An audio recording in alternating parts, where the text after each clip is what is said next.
Quisiera que me acompañen en la lectura de un pasaje en Segunda Crónicas, capítulo 32. Nuestro mensaje de hoy se titula "Y su hijo lo sucedió en el trono". Dice Segunda Crónicas 32-33, cuando Ezequías murió, lo enterraron en la parte superior del cementerio de los reyes, y todos los habitantes de Judá y Jerusalén le rindieron honores en su muerte, y su hijo Manasés lo sucedió en el trono. A los antiguos reyes, cuando habían sido buenos reyes, se les brindaban honras fúnebres importantes. El pueblo lo sentía. El pueblo gemía de dolor por la partida de ese soberano, de ese gobernante. Si había sido un buen rey, se le daban honras fúnebres muy importantes. Y aquí tenemos a Ezequías, que murió, y lo enterraron en Jerusalén, y le rindieron honores. Grandes honores, lo enterraron. Su sepultura fue en el cementerio de los reyes. Hay una familia real y quisiera que le diéramos un rápido repaso. No vamos a hablar de todos ellos ahora, pero vamos a tomar en cuenta algunos datos importantes. Acaz, cuando comenzó a reinar tenía 20 años. Reinó durante 16 años, hizo lo malo ante los ojos de Dios, y su sepultura no fue con los reyes. Ezequías, es el caso que acabamos de leer, comenzó a reinar a los 25 años, reinó 29 años, hizo lo recto y su sepultura fue en un lugar prominente. Manasés, el hijo de Ezequías, comenzó a reinar 12 años. Tuvo un reinado largo de 55 años. Hizo lo malo, pero ya vamos a ver qué otra cosa hizo. Y lo sepultaron en su casa.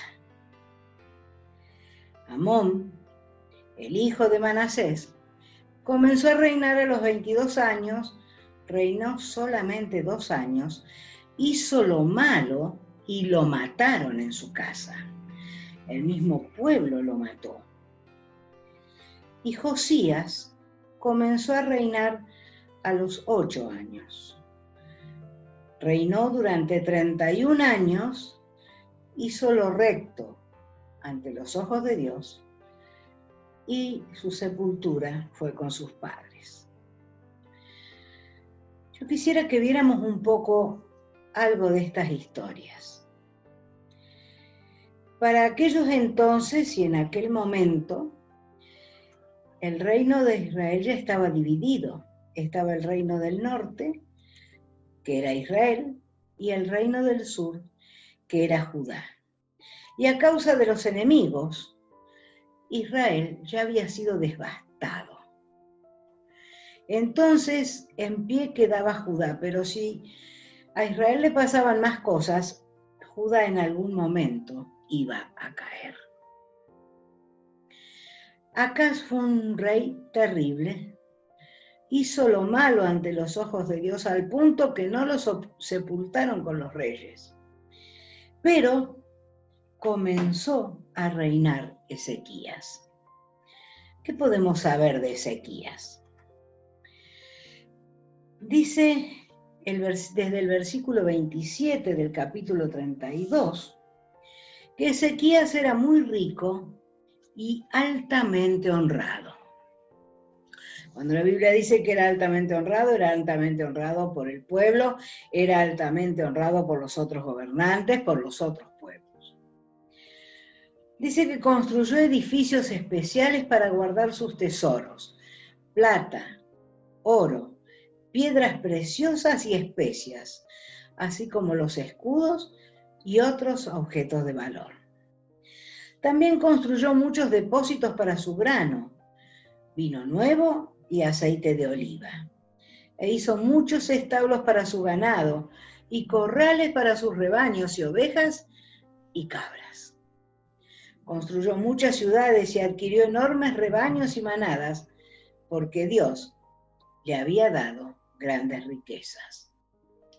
Bloqueó el manantial de la parte alta de Gihón y condujo el agua por un túnel hasta la parte occidental de la ciudad de David, de modo que tuvo éxito en todo lo que hizo. Sin embargo, cuando llevaron embajadores de Babilonia para preguntar por los sorprendentes acontecimientos que habían ocurrido en la tierra, Dios se apartó de Ezequías para ponerlo a prueba y ver lo que realmente había en su corazón. Además, los demás acontecimientos del reinado de Ezequías y sus actos de devoción están registrados en la visión del profeta Isaías, hijo de Amós, que está incluida en el libro de los reyes de Judá y de Israel.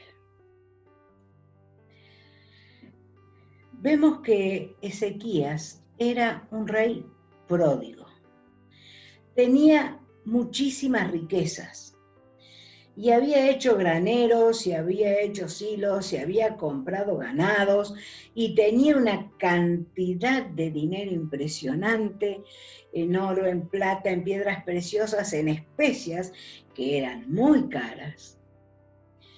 Hizo lo recto delante de Dios.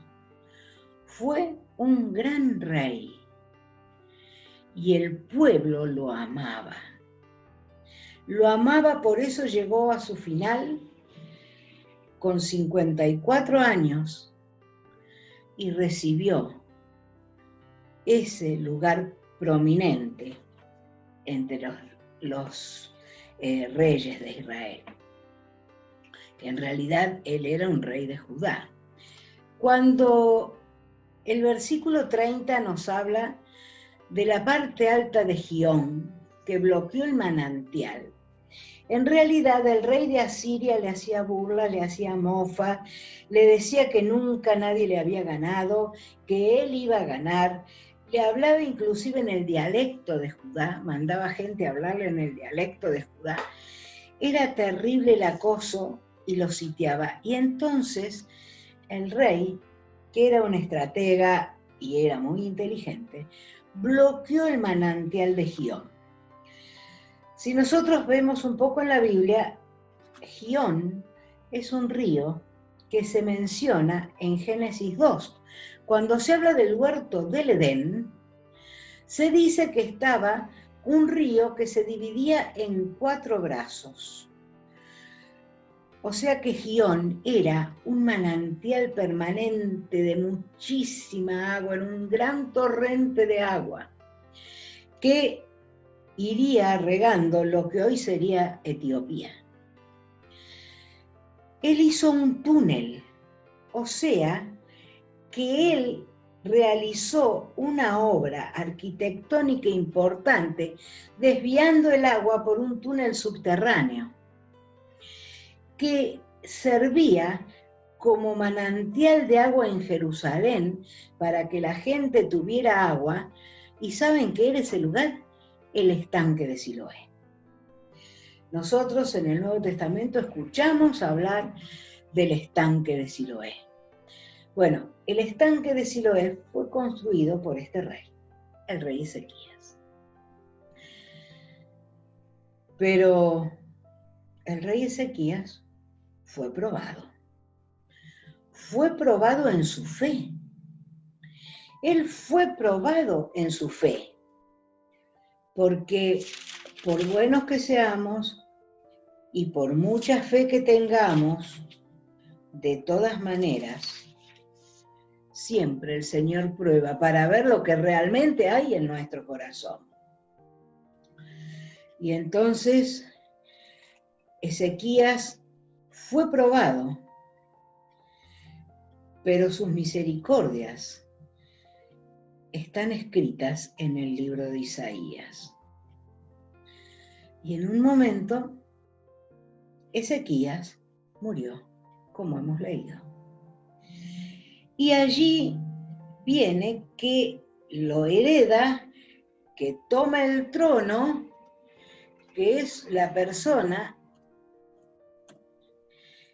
que va a seguir con el gobierno en el pueblo, Manasés.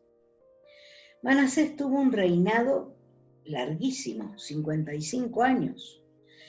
Comenzó a reinar muy pequeño, era un adolescente.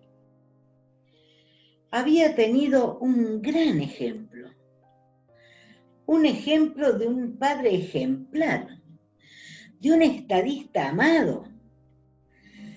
Sin embargo, la Biblia dice que hizo lo malo ante los ojos de Dios. Y voy a leerles qué cosas hizo. Pero siéntense bien, para escuchar bien, porque es como que uno se puede llegar a agarrar la cabeza y decir, ¿qué pasó acá? Dice que reedificó los lugares altos que Ezequías, su padre, había derribado y levantó altares a los Baales e hizo imágenes de acera y adoró todo el ejército de los cielos y les rindió culto. Edificó también altares en la casa de Jehová, de la cual había dicho Jehová: en Jerusalén estará mi nombre perpetuamente. Edificó asimismo altares a todo el ejército de los cielos en los atrios de la casa de Jehová. Pero no termina aquí esta historia. Y pasó sus hijos por fuego en el valle del hijo de Hinón, y observaba los tiempos, y miraba en agüeros. Era dado a adivinaciones, y consultaba a adivinos y encantadores. Se excedió en hacer lo malo ante los ojos de Jehová, hasta encender su ira. Pero sigue la lista. Además de esto, puso una imagen fundida que hizo en la casa de Dios, de la cual había dicho Dios a David y a Salomón su hijo: en esta casa y en Jerusalén, la cual yo elegí sobre todas las tribus de Israel, pondré mi nombre para siempre, y nunca más quitaré el pie de Israel de la tierra que yo entregué a vuestros padres, a condición de que guarden y hagan todas las cosas que yo les he mandado, toda la ley, los estatutos y los preceptos por medio de Moisés. Y aquí viene como el gran final. Manasés, pues, hizo extraviarse a Judá y a los moradores de Jerusalén para hacer más mal que las naciones que Jehová destruyó delante de los hijos de Israel. ¿Qué pasó? ¿Cómo fue que este hijo fue tan rebelde? Hizo todo lo malo, todo. Adorar imágenes. Adorar a todo lo del cielo y hacerle imágenes. Hacer imágenes en la casa de Dios y colocarlas allí. Consultar a divinos, agoreros, encantadores. Tuvo que ver con el espiritismo, tuvo que ver con todo tipo de inconducta respecto de las cosas del Señor. Pasó sus hijos por fuego. Lo peor de lo peor lo hizo este hombre. Este hombre, que comienza joven su reinado, o sea que tenía absolutamente todas las enseñanzas que había recibido de su papá.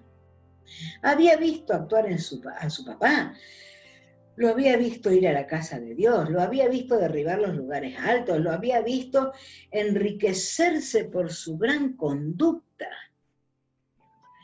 Hasta el final de la vida de su padre, él vio la honra que recibió por lo que era y por lo que había hecho. ¿Qué le pasó a Manasés? ¿Qué sucedió con este hombre? Que habiéndolo tenido todo para ser un hijo fiel, fiel a Dios, fiel al eterno Padre, tomó una conducta tan terriblemente equivocada. Terrible. Fue una conducta terrible. Hizo todo lo que no se debía hacer. Todo al punto tal que en tantos años de gobierno, haciendo tantas cosas malas, se encendió la ira de Dios. Por lo cual Jehová trajo contra ellos los generales del ejército, rey de los asirios. O sea que se encendió la ira de Dios muy en serio. Mas luego, cuando la ira de Dios se encendió, cuando Dios se cansó de tanto mal obrar, más luego, que fue puesto en angustias, se enfermó. Fue puesto en angustias, y cuando se vio angustiado, oró a Jehová su Dios, humillado grandemente en la presencia del Dios de sus padres. Y habiendo orado a él, fue atendido, pues Dios oyó su oración y lo restauró a Jerusalén, a su reino. Entonces reconoció Manasés que Jehová era Dios. Hizo lo malo, pero aquello que estaba sembrado desde su infancia, aquello que había mamado en el palacio real al lado de ese papá, y no sabemos nada de la mamá, en realidad no sabemos su familia, su origen, ni su conducta, o sea que no nos dice nada malo para pensar que fue la madre la que tuvo la mala influencia. La Biblia no nos dice nada de ella, en un lugar la nombra y nada más. Pero en algún momento, después de tanto daño, después de tanto desastre, después de tanto horror, recapacita. Recapacita. Y se vuelve a Dios, dice, fue puesto en angustia y oró a Jehová, humillado grandemente en la presencia de Dios. Reconoció Manasés que Jehová era Dios. Y entonces comenzó a edificar un muro y amuralló la ciudad y puso capitanes y comenzó a hacer cosas buenas, reparó el altar de Jehová, sacrificó los sacrificios y ofrendas de paz y alabanza. Pero ¿saben una cosa? El versículo 17, estoy leyendo Crónicas 33, segunda Crónicas 33. Dice, pero el pueblo aún sacrificaba en los lugares altos, aunque no lo hacían para Jehová su Dios. Aquello sembrado dio fruto. Y aunque él se volvió, y aunque él sacó los lugares altos, y aunque él restauró el altar, y aunque él restauró todo lo que tenía que restaurar, sin embargo, en el pueblo, aquel mal ejemplo y aquella mala enseñanza había aprendido. Y entonces dice que el pueblo aún sacrificaba en los lugares altos. El pueblo seguía pecando. El pueblo seguía pecando. Y durmió Manasés con sus padres y lo sepultaron en su casa. Y reinó Amón, su hijo, que hizo lo malo ante los ojos de Jehová, como había hecho Manasés su padre, porque ofreció sacrificios y sirvió a todos los ídolos que su padre Manasés había hecho. Pero ¿saben una cosa? Amón nunca se humilló. Amón no volvió. Amón no tuvo un retorno. Amón no regresó. Tuvo un reinado muy corto y murió muy joven, absolutamente joven. Porque reinó 2 años, tenía 22 cuando ingresó al reinado, murió con 24 años. Y yo pensaba, ¿qué hace que nuestros hijos tengan a veces tanta rebeldía? ¿Qué hace que no estén a gusto? ¿Qué hace que se aparten de los caminos del Señor? ¿Por qué pasa esto? ¿Por qué esto puede llegar a suceder?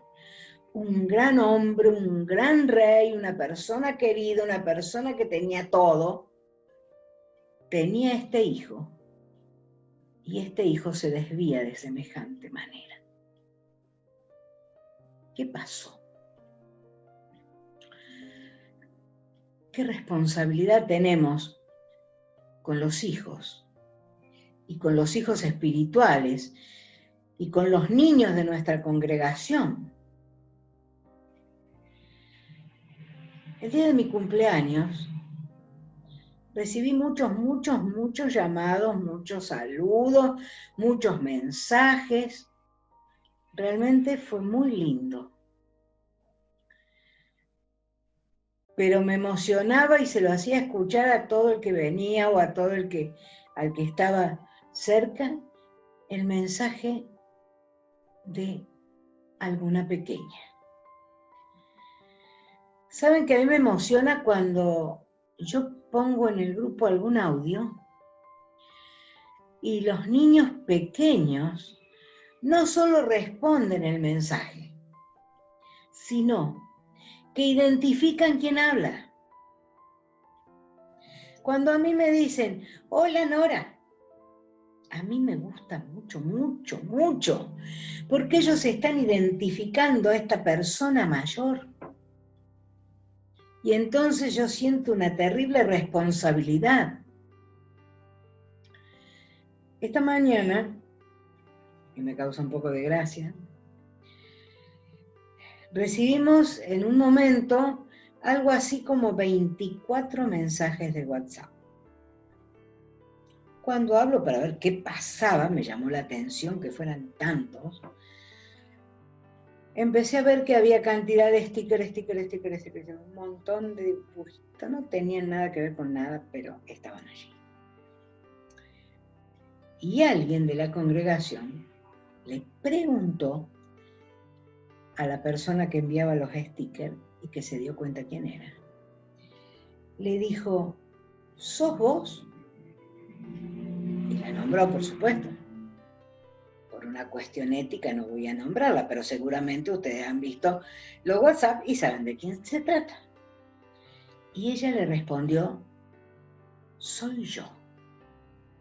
Sí, soy yo. Y le invitaba a que hablaran o a que tuvieran un diálogo un poco más fluido. Nuestros niños están pidiendo reunirse. Nuestros niños están pidiendo vernos y verse. Nuestros niños ruidosos, revoltosos, inquietos, que suben, que bajan, que corren, sanos, diría yo. Tienen pertenencia. Tienen pertenencia. Sí, soy yo. Sin ningún problema, escribía o enviaba cosas al grupo de la iglesia. ¿Por qué? Porque pertenece al grupo de la iglesia. A pesar de su corta edad, a pesar que lo que mandaba no tenía nada que ver con ninguna cosa de la iglesia, a pesar de que quizá no entendía el motivo o la significación que tiene el grupo, de todas formas, pertenece. Que cada uno, grandes o pequeños, podamos decir sí, soy yo. Soy yo, yo estoy aquí. Soy parte de, me identifico con Dios, me identifico con el Padre, me identifico con el Maestro y me identifico con los hermanos. Sí, soy yo. Cada uno de nosotros tiene que tener la seguridad de la pertenencia, esa seguridad que nos demuestran los niños. Pertenezco al cuerpo. Soy parte de. Sí, Señor, soy yo. Que estés segura de esto cada día, en cada momento. Que nunca erre el camino, que no haya rebeldía, aunque en algún momento pueda haber algo que realmente no esté correcto o no me guste. Que podamos seguir el ejemplo de este rey para recibir la honra de nuestro Dios. Sí, buen siervo y fiel. Sobre poco has sido fiel, sobre mucho te pondré. Entra en el gozo de tu Señor. Que el Señor nos bendiga.